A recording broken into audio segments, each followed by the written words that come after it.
ஓம்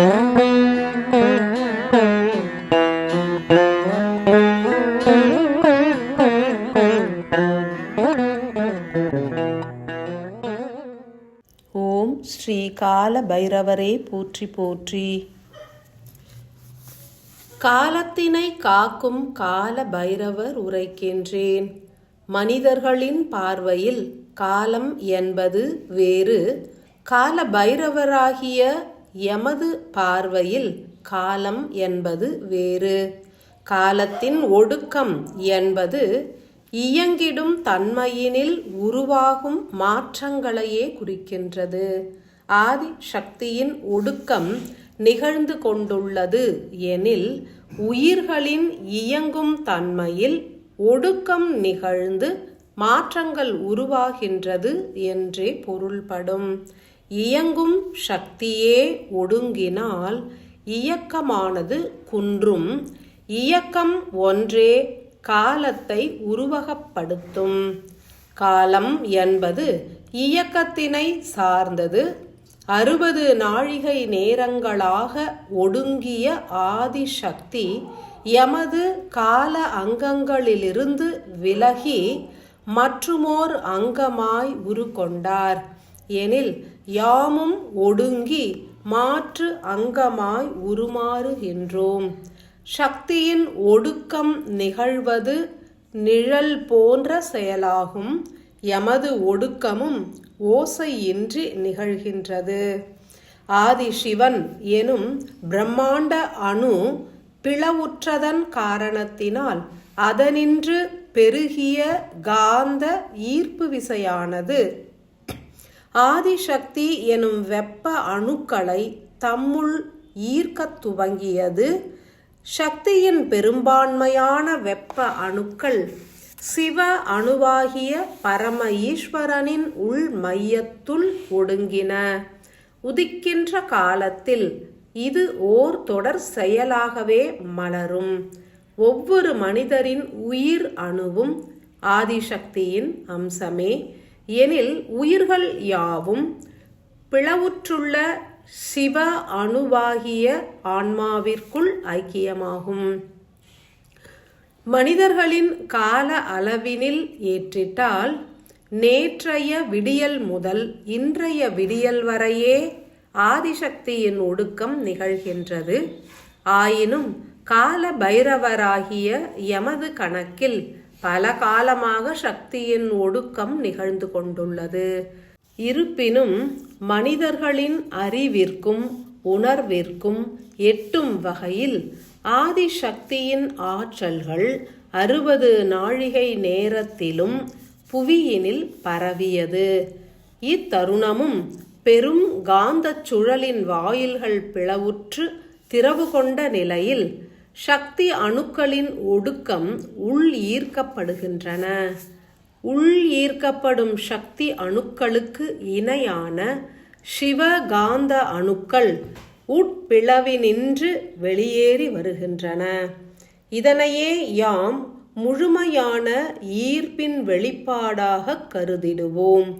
சக்தியின் ஒடுக்கம் நிகழ்கின்றது எனில் சிவனின் இயக்கம் விரிவடைகின்றதென்றே பொருள்படும். மனிதர்கள் ஆதிசக்தியின் ஒடுக்க நிலையினை உணர முற்படல் வேண்டும். அன்றி சிவனின் விரிதலை உணர முற்படல் வேண்டும்.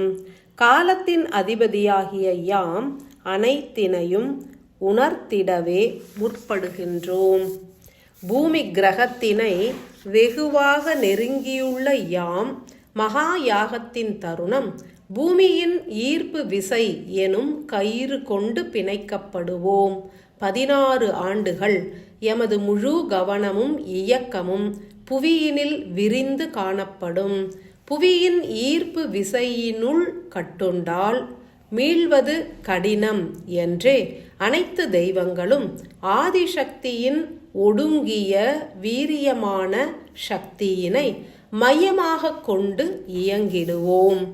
12 உயர் தெய்வங்களும் எண்ணற்ற தேவர்கள் ரிஷிகள் சிறு தெய்வங்களின் ஆன்மாக்களை தொடர் செயலாய் ஈர்க்கின்றனர். அனைத்து பரந்து விரிந்த இயக்கங்களும் ஓரிடத்தில் இணைவது ஒன்றே அபூர்வமான இயக்கமாக மலரும். 12 தெய்வங்களும் உடன் இணைந்த எண்ணற்ற தெய்வங்களும் புவியின் ஈர்ப்பு விசையினில் கட்டுண்டு இயங்கத் துவங்குவதினால் ஆதிசக்தியானவர் அனைத்து தெய்வ நிலைகளுக்கும் பாதுகாப்பு நல்கும் வீரிய சக்தியாக உருக்கொள்வார். மகா யாகங்களில் ஏற்றப்படும் அக்னியில் ஆதிசக்தியின் அக்னி மண்டலம் விரிந்து காணப்படும். அனைத்து தெய்வங்களும் சக்தியின் துணை கொண்டே புவியோடு பிணைந்திருப்பர். இதனை உணர வேண்டுமெனில் மனிதர்கள் பேரறிவினை பெற வேண்டும். உணரும் வகையில் உணர்த்திடவும் முற்படுகின்றோம். காலம் என்பது சக்திக்குள் ஒடுங்கிவிட, சக்தியோ சிவத்தினுள் ஒடுங்கிட, இதன் மூலம் புவியின் ஈர்ப்பு சக்தி குன்றும். அதன் வீரியமான சுழற்சி சற்றே தளர்வுறும். கால நேரத்தில் மாற்றம் ஏற்படும். மானுட மூளை பகுதியில் உள்ள முதிர்ந்த அணுக்கள் சுருங்கும். முக்கிய பணியாற்றுகின்ற அறிவு அணுக்களும் சுருங்கும். எனில் அதீத அறிவுடன் இயங்கும் ஒரு மனிதன் பல தடைகளை ஏற்பான்.